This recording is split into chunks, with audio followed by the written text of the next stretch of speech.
ஓம் முருகா அனைவருக்கும் வணக்கம். வாங்க மார்க்கெட்டில் இன்றைக்கி என்ன நடந்திருக்கு, நாளைக்கு என்ன நடக்க வாய்ப்பு இருக்குன்னு சொல்லி நம்ம பார்த்துடலாம்.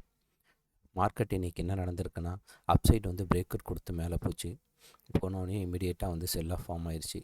நம்ம நேற்று பண்ண அனலைஸ் படி மார்க்கெட் வந்து இந்த லெவலில் சப்போஸ் ஓப்பன் பண்ணி இந்த ஏரியாவை வந்து பிரேக் அவுட் பண்ணி மேலே போகும்போது ஒரு மூமெண்ட் இருக்குன்னு சொல்லி எக்ஸ்பெக்ட் பண்ணோம். ஏன்னா இந்த இடத்துல ஆல்ரெடி செல் பண்ணவங்க, இந்த இடத்துல செல் பண்ணவங்களாம் வந்து மார்க்கெட் வந்து க்ளோஸ் பண்ணுறதுக்கான வாய்ப்பு இருக்குது அவங்களோட பொசிஷனை வந்து. ஸோ இமிடியேட்டாக வந்து ஓப்பன் ஆன அடுத்த செகண்டே வந்து மார்க்கெட்டில் வந்து பையிங் வந்து ஸ்பீடாக இருந்துச்சு. அதாவது செல்லருக்கு வந்து பொசிஷன் க்ளோஸ் பண்ண அளவு கூட டைம் கிடைக்காதனால பார்த்தீங்கன்னா பையிங் வந்து வெப்சைட் பிரேக் அவுட் பண்ணி மேலே போனது வந்து ரொம்ப ஸ்பீடாக மேலே போயிருக்கு. ஸோ ஸ்ட்ராங்காக வந்து அந்த கேண்டில் வந்து ஃபார்ம் ஆகிருக்கு. ஆனால் நம்ம நேற்றே நம்ம என்ன எக்ஸ்பெக்ட் பண்ணோம்னா, மார்க்கெட் இந்த லெவலில் பிரேக் அவுட் பண்ணி மேலே போனாலும் இமீடியட்டாக செல் ஆஃப் வரதுக்கான வாய்ப்புகள் இருக்குது அப்படின்னு சொல்லி எக்ஸ்பெக்ட் பண்ணோம். ஏன்னா ஆல்ரெடி வந்து மார்க்கெட் வந்து பேங்க் நிஃப்டி பார்த்தோம்னா அந்த லாஸ்ட்டாக ப்ரீவியஸ் ஹை ஹிட்டுச்சு இல்லைங்களா, அந்த ஹை பக்கத்தில் இருக்குது. ஸோ வந்து மார்க்கெட் இதை பிரேக் பண்ணி மேலே போனாலும் இமீடியட்டாக இங்கேருந்து திரும்பவும் வந்து நியூ செல்லர்ஸ் வந்து உள்ளே இன்வால்வ் ஆகி ஆட் ஆகிறதுக்கான வாய்ப்புகள் இருக்குது. ஸோ வந்து இந்த இடத்துல வந்து ஒரு பேனிக்கில் வந்து செல்லர்ஸ்லாம் வந்து அவங்க பொசிஷனை க்ளோஸ் பண்ணாங்க. க்ளோஸ் பண்ணி மேலே போயிட்டோன்னே இமீடியட்டாக பார்த்திங்கன்னா அடுத்து பையிங் ஆப்பர்ச்சுனிட்டி எதுவும் கிளியராக கிடைக்கல. அடுத்து இமீடியட்டாக வந்து மார்க்கெட் வந்து பிரேக் அவுட் ஆகி கீழே வந்து அகெயின்ஸ் வந்து நேற்று எந்த லெவலில் கன்சல்டேஷன் நடந்துச்சோ அதே லெவலுக்குள்ளே மார்க்கெட் வந்து வெயிட் பண்ணிக்கிட்டு இருக்கு.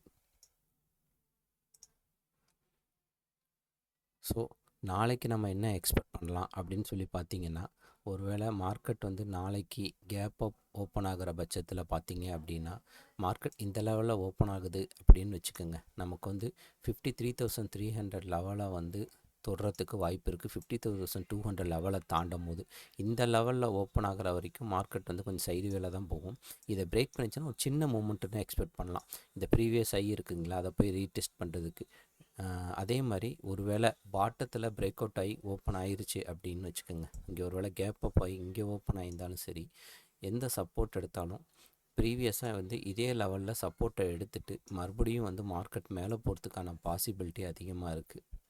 ஏன்னா இங்கெல்லாம் கண்டினியூஸாக வந்து பார்த்திங்கன்னா சப்போர்ட் எடுக்கிறதுக்கான பாசிபிலிட்டி இருக்குது.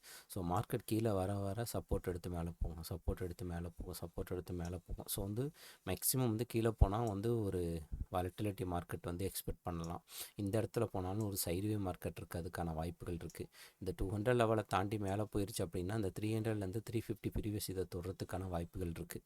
ஒருவேளை செகண்ட் ஹாஃபில் தாண்டிட்டு மார்க்கெட் இங்கே வெயிட் பண்ணி இந்த இடத்துல பிரேக் அவுட் பிடிக்குதுன்னா நாளைக்கு பேங்க் நிஃப்டி வந்து ஒரு நியூ லைஃப் டைம் ஹையை தொடுறதுக்கான பாசிபிலிட்டி வந்து அதிகமாக இருக்குது. ஸோ வந்து நாளைக்கு மூமெண்ட் வந்து மார்க்கெட் எங்கே ஓப்பன் ஆகுதோ அதை பொறுத்து நம்ம வந்து பிளான் பண்ணிக்கலாம். அதே மாதிரி நம்ம பையருக்கு வந்து எல்லா நாளுமே வந்து மார்க்கெட்டில் வந்து மூவ்மெண்ட் இருக்கும் போது வாய்ப்பு கிடைக்குமான்னு சொல்ல முடியாது. ஏன்னா இன்றைக்கி மார்க்கெட் ஓப்பன் பண்ண உடனே இமீடியட்டாக பிரேக் அவுட் பண்ணி மேலே போயிடுச்சு. 5 மினிட்ஸ் கேண்டிலே வந்து அது வந்து ஃபுல்லாக முடிஞ்சிருச்சு. ஸோ இதுக்கப்புறம் நம்ம ட்ரேட் எடுத்திருந்தோம்னா நமக்கு ஸ்டாப் லாஸ் ஹிட் ஆகிறதுக்கோ இல்லை மூவ்மெண்ட் இல்லாமல் இருக்கிறதுக்கோ வாய்ப்பு அதிகம். அதனால தான் நேற்று சொல்லியிருந்தோம், நேற்று ஒரு வேளை பிரேக் அவுட் பண்ணி மேலே போனால் கூட இமீடியட்டாக செல் ஆஃப் வரதுக்கான வாய்ப்புகள் இருக்குது. ஸோ பார்த்து ட்ரேட் பண்ணணும்னு. 1 மினிட் கேண்டிலில் கூட பார்த்திங்கன்னா கண்டினியூஸாக வந்து பிரேக் அவுட் கொடுத்து மேலே போயிருக்கும். ஸோ வந்து எந்த இடத்துலையும் நமக்கு கிடைக்கல. இதே நேற்றைய மார்க்கெட் பாருங்கள், நேற்றைய மார்க்கெட் ஓப்பன் பண்ணி பிரேக் அவுட் பண்ணுறதுக்கு முன்னாடி இந்த இடத்துல நமக்கு ஒரு வாய்ப்பு கொடுத்துச்சு, இந்த கேண்டிலில் ஒரு வாய்ப்பு கொடுத்துச்சு, இந்த இதை ஃபுல்லாக பிரேக் அவுட் பண்ணும்போது இந்த இடத்துல ஒரு வாய்ப்பு கொடுத்துச்சு. ஸோ இந்த வாய்ப்பு கிடைக்கும் போது நமக்கு அடுத்து நம்ம பொசிஷன் வந்து எடுத்திருந்தோம்னா நல்ல ஒரு ப்ராஃபிட் வந்து எக்ஸ்பெக்ட் பண்ணியிருக்கலாம். பட் இன்றைக்கி மார்க்கெட் வந்து அதுமான எந்த வாய்ப்புமே வந்து நமக்கு தெளிவாக கொடுக்கல.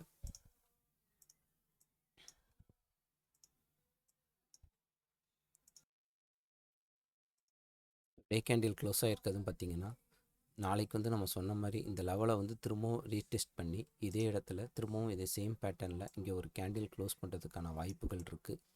ஏன்னா வீக்லி கேண்டிலை பொறுத்த வரைக்கும் ஒரு வேளை மூமெண்ட் வந்து நாளைக்கு ஹையாக கொடுக்கணும் அப்படின்ற பட்சத்தில் இந்த பிரேக் பண்ணி மேலே போய் தான் இந்த வீக்லி கேண்டில் வந்து க்ளோஸ் ஆகணும். அப்படி க்ளோஸ் ஆகிற பட்சத்தில் நம்ம அடுத்த வாரம் வந்து மார்க்கெட்டில் வந்து ஒரு நல்ல மூமெண்ட் வந்து பேங்க் நிஃப்டி சைடு வந்து எக்ஸ்பெக்ட் பண்ணலாம். சரி, அடுத்து நிஃப்டி எப்படி இருக்குது அப்படின்னு சொல்லி நம்ம பார்த்துடலாம்.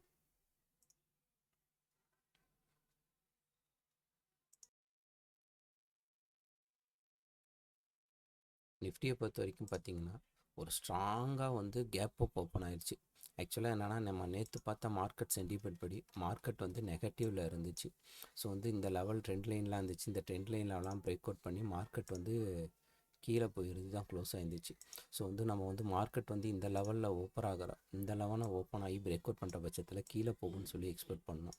பட் மார்க்கெட் என்னாச்சுன்னா டேரெக்டாக கேப் அப் ஓப்பன்னா எப்படின்னா அந்த அன்றைக்கி டேவோட ஹையையும் தாண்டி மேலே க்ளோஸ் ஆயிடுச்சு. ஸோ இதுவும் சேம் தான். ஏன்னா செல்லர் வந்து ரொம்ப ஸ்ட்ராங்காக வந்து வெயிட் பண்ணிகிட்டு இருந்திருப்பாங்க. அவங்களுக்கு வந்து திரும்பவும் வந்து சப்போர்ட்டெல்லாம் பிரேக் பண்ணி அது வந்து மேலே வரைக்கும் போயிட்டு இமிடியேட்டாக அங்கேருந்து திரும்பவும் வந்து ப்ராஃபிட் புக்கிங் ஆரம்பித்து மார்க்கெட் திரும்பவும் வந்து இந்த கன்சாலிடேஷன் ஜோன் அதே இடத்துல வந்து வெயிட் பண்ணுது. கிட்டத்தட்ட மார்க்கெட் இங்கே தான் வெயிட் பண்ணிகிட்ருக்கு. திரும்பவும் வந்து அதே ஏரியாவில் வெயிட் பண்ணிக்கிட்டுருக்கு. ஸோ நாளைக்கு நம்ம என்ன எக்ஸ்பெக்ட் பண்ணலாம் அப்படின்ற பட்சத்தில் கேப் ஓப்பனும் இல்லை 25,530 லெவலில் மார்க்கெட் எப்போ தாண்டி மேலே போணுச்சுன்னா இந்த ப்ரீவியஸ் லெவலை ரீடெஸ்ட் பண்ணி மேலே போகிறதுக்கான வாய்ப்புகள் இருக்குது. இந்த இடையில ஓப்பன் ஆகிற பட்சத்தில் மார்க்கெட் வந்து சைடுவே போகிறதுக்கான வாய்ப்பு இருக்குது.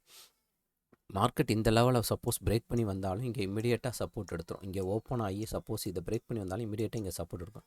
சப்போஸ் மார்க்கெட் டைரெக்டாக கேப் டவுன் ஓப்பன் ஆகிருக்குன்ற பட்சத்தில் கேப் டவுன் ஓப்பன் ஆகி கேண்டில் வந்து மேலே வரைக்கும் போகுதுன்னா திரும்பவும் வந்து இந்த ப்ரீவியஸ் டே கேண்டிலை வந்து பிரேக் அவுட் பண்ணி கீழே வர பட்சத்தில் நம்ம வந்து ஆல்ரெடி பார்த்த மாதிரி 25,100 லெவல்லேருந்து 150 லெவல் வந்து எக்ஸ்பெக்ட் பண்ணலாம். ஸோ வந்து பென்செக்ஸும் வந்து கிட்டத்தட்ட ஒரே மாதிரி தான். நாளைக்கு வந்து நமக்கு சென்செக்ஸும் பார்த்திங்கன்னா கிட்டத்தட்ட அதே லெவலில் இருக்குது. ஸோ சென்செக்ஸ் நாளைக்கு என்ன எக்ஸ்பெக்ட் பண்ணலாம் அப்படின்னா 83,500 இந்த லெவலை தாண்டி மேலே போகும்போது 83,000 இந்த லெவலை தாண்டி மேலே போகும்போது திரும்பவும் 83,800 இந்த லெவலை வந்து தொடுறதுக்கான பாசிபிலிட்டி இருக்குது. இதுக்கு இடையில மார்க்கெட் எங்கே ஓப்பன் ஆனாலும் மார்க்கெட் வந்து நாளைக்கு சைடுவே போகிறதுக்கான பாசிபிலிட்டி தான் இருக்குது. அதே மாதிரி இந்த பிரேக் பண்ணி கீழே வந்தாலும் நமக்கு அடுத்தடுத்து பார்த்திங்கன்னா இங்கே வரிசையாக சப்போர்ட் இருக்கும். ஸோ எல்லா இடத்துலையும் உங்களுக்கு வந்து மார்க்கெட் வந்து சப்போர்ட் வந்து ரீடெஸ்ட் பண்ணுறதுக்கான வாய்ப்புகள் இருக்குது. தொட்டு திரும்பவும் மேலே போகிறதுக்கான பாசிபிலிட்டி தான் அதிகமாக இருக்குது. ஸோ வந்து நம்ம வெயிட் பண்ணுவோம்.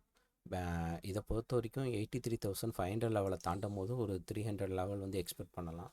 அப்படியே நமக்கு கீழே எக்ஸ்பெக்ட் பண்ணுறோம் அப்படின்ற பட்சத்தில் மார்க்கெட் வந்து 83,700 லெவல் இருக்குது பார்த்திங்களா. இந்த லெவலில் வந்து ப்ரைஸ் ஆக்ஷன் ஒரு வேளை ஃபார்ம் பண்ணி கேண்டில் ஓப்பன் பண்ணி இதை பிரேக் அவுட் பண்ணி கீழே வர பட்சத்தில் இந்த 82,200 to 300 லெவல் வரைக்கும் திரும்ப நம்ம எக்ஸ்பெக்ட் பண்ணலாம். ஸோ வெயிட் பண்ணுங்கள். நாளைக்கு மார்க்கெட் எப்படி மூவ்மெண்ட் இருக்கோ அதை பொறுத்து நம்ம ட்ரேட் எடுத்துக்கலாம். தேங்க்யூ.